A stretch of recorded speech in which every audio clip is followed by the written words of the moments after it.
Mujebale. Welcome to the Names of Jesus for Advent, a devotion that we hope helps you fall deeper in love with the very nature of Jesus in this Christmas season. This will be a 14-day devotional that you can follow along with us in the Youversion Bible App. Just check the link in the description. Today we'll look at Jesus as Messiah, the Christ.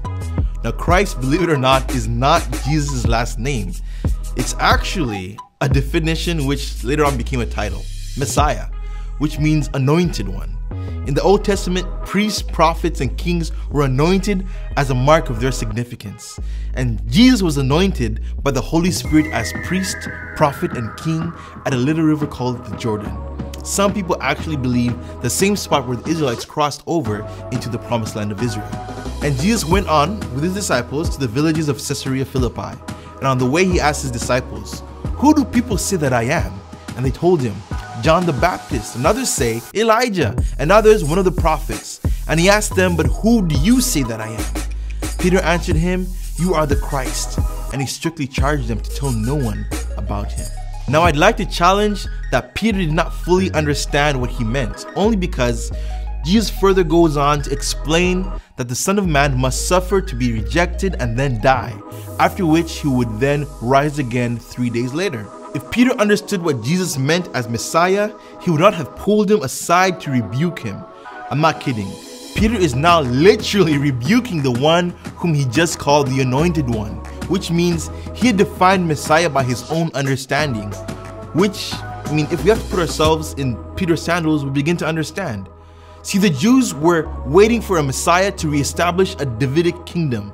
For those who are new to the Bible, King David was this alpha male leader who had slain a giant, brought peace to both North and South Kingdom, and had great riches and all military might.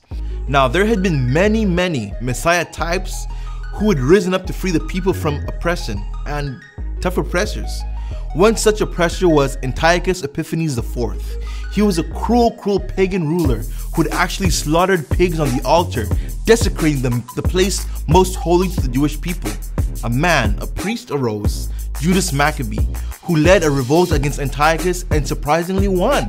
Actually, today, every year, the Jewish people celebrate this victory through a holiday, which I'm sure you know, Hanukkah. This celebration is an eager expectation of the Davidic Messiah.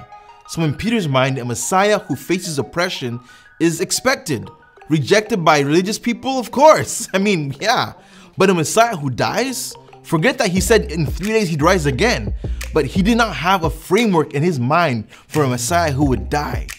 They didn't expect Jesus to rise from the dead because they didn't expect the Messiah to die.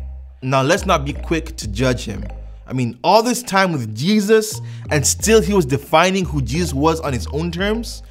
Do you not do that sometimes? Put Jesus in a box that best fits your needs? Well, moving on. Jesus is quick to put him back on track, quite sternly to say the least, and then calls his disciples together for a teaching opportunity. Jesus, the master of object lessons and teaching moments. And calling the crowd to him with his disciples, he said to them, "If anyone would come after me, let him deny himself and take up his cross and follow me. For whoever would save his life would lose it, and whoever loses his life for the gospel's sake and my sake will save it." This Messiah, anointed prophet, priest, and king, was to embody and bring freedom, fulfilling his role by self-denial and self-sacrifice. He does not ask followers to pick up a cross because he has no intention of doing that himself. He is the first one.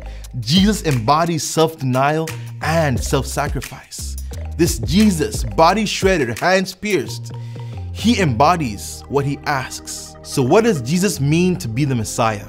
He is the anointed one, the only one who can free us from our sin. And by giving us his life, he gives us freedom. Is he the Lord of your life? I love you. So what does Jesus mean to be the Messiah? He is the anointed one, the only one who can free us from our sin. And by giving us his life,